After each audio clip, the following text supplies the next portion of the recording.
Antes de começar o vídeo, eu quero pedir a você que acompanha o Blog da Cidadania que se inscreva no nosso canal, curta e compartilhe os nossos vídeos, acione o sininho das notificações, que assim você nos ajuda a fazer o nosso trabalho.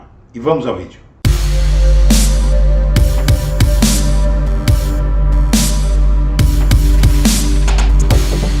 Bom dia, senhoras e senhores. Hoje é 27 de maio de 2022, são 8 horas da manhã. No Datafolha, 4 em cada 10 eleitores de Ciro têm Lula como segunda opção contra 1 de Bolsonaro. Candidato do PDT é o mais indicado como voto alternativo. 30% dos eleitores admitem mudar de escolha. Entre os eleitores que declaram voto em Ciro Gomes, na pesquisa Datafolha, 37% afirmam que poderiam ter o ex-presidente Lula como segunda opção de voto. Apenas 10% dos eleitores do pedetista poderiam migrar para Bolsonaro. Ciro é o pré-candidato mais citado como segunda opção de voto entre os entrevistados, chegando a 20%. O fato é que a subida de Lula no Datafolha, disparada, na verdade, de Lula, se deve, segundo a pesquisa, a boa parte do eleitorado, inclusive do Ciro, que já adota o voto útil contra Bolsonaro. Para evitar o Bolsonaro, o eleitorado da Terceira Via e do Ciro Gomes já está migrando para o ex-presidente Lula, e conforme Lula for subindo nas pesquisas, porque o próprio Datafolha diz que ele pode subir ainda mais, o eleitorado de Ciro e dos outros da Terceira Via deve se esvaziar progressivamente. E a bomba, temendo violência, órgãos internacionais já acompanham a eleição no Brasil.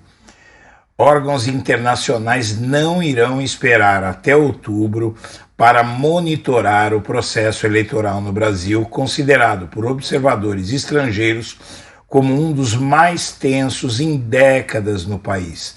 A Comissão Interamericana de Direitos Humanos, a OEA, a Organização dos Estados Americanos, e o Escritório Regional do Alto Comissariado da ONU, Organização das Nações Unidas para os Direitos Humanos, já iniciaram contatos para poder acompanhar as campanhas no país, enquanto reuniões se proliferam entre os membros da sociedade civil e organismos internacionais para monitorar e acompanhar os riscos do processo eleitoral. O mundo acha que Bolsonaro vai dar golpe. E os usuários do Twitter tiram sarro do ministro das Comunicações, Fábio Faria, com um post antigo dele sobre a Datafolha, simplesmente por quê? Porque esse sujeito, o ministro das Comunicações, fez piada com a pesquisa Datafolha, dizendo que acreditava mais no Papai Noel do que nela, e, na verdade, após a divulgação da pesquisa Datafolha, em que Lula aparece na liderança com 48% dos votos no primeiro turno e Bolsonaro em segundo lugar com 27%, esse ministro das Comunicações foi às redes sociais tentar desacreditar os números. Diversos usuários, contudo, rebateram a publicação no Twitter, recuperando uma comemoração do ministro em 2020, após o mesmo instituto indicar aumento da popularidade do atual mandatário, do Bolsonaro, lá em 2020. Disse o tal Fábio Faria: excelente, o presidente Bolsonaro atingiu sua melhor avaliação desde o início do mandato, segundo pesquisa Datafolha, divulgada pelo jornal Folha de São Paulo. É muito bom ver os brasileiros reconhecendo o grande trabalho que vem sendo feito pelo governo em todas as frentes. Ou seja, o que todo mundo sabe, não é? Que essa minimização que o Bolsonaro, os filhos do Bolsonaro, os ministros do Bolsonaro fizeram do Datafolha, é tudo conversa fiada, porque eles estão mal na pesquisa. Se estivessem bem, estariam elogiando o Datafolha. E no mesmo Datafolha, que é o assunto obrigatório, evangélicos repetem a polarização e se dividem entre Lula e Bolsonaro. O levantamento aponta agora empate técnico entre o atual e o ex-presidente, com 47 a 45 no segundo turno. Aconteceu de novo. A nova pesquisa Datafolha mostra um velho quadro, o do eleitor evangélico dividido entre reeleger Bolsonaro ou chancelar a volta do ex-presidente Lula ao Palácio do Planalto. Para o primeiro turno, 39% desse quinhão religioso dizem que pretendem votar no Bolsonaro e 36% no rival petista. Se excluirmos indecisos ou quem vai de nulo ou branco, são 44% de evangélicos com Bolsonaro e 40% com Lula, ou seja, empate técnico. E no Datafolha, reprovação ao governo Bolsonaro vai a 48%, aprovação é de 27%. Taxa dos que acham o governo ruim ou péssimo era de 46% em março, segundo o Instituto. A avaliação negativa do Bolsonaro atingiu 48%, conforme nova pesquisa Datafolha, oscilando dentro da margem de erro na comparação com a pesquisa anterior de março, quando o índice dos que consideraram a gestão do Bolsonaro ruim ou péssima foi de 46%.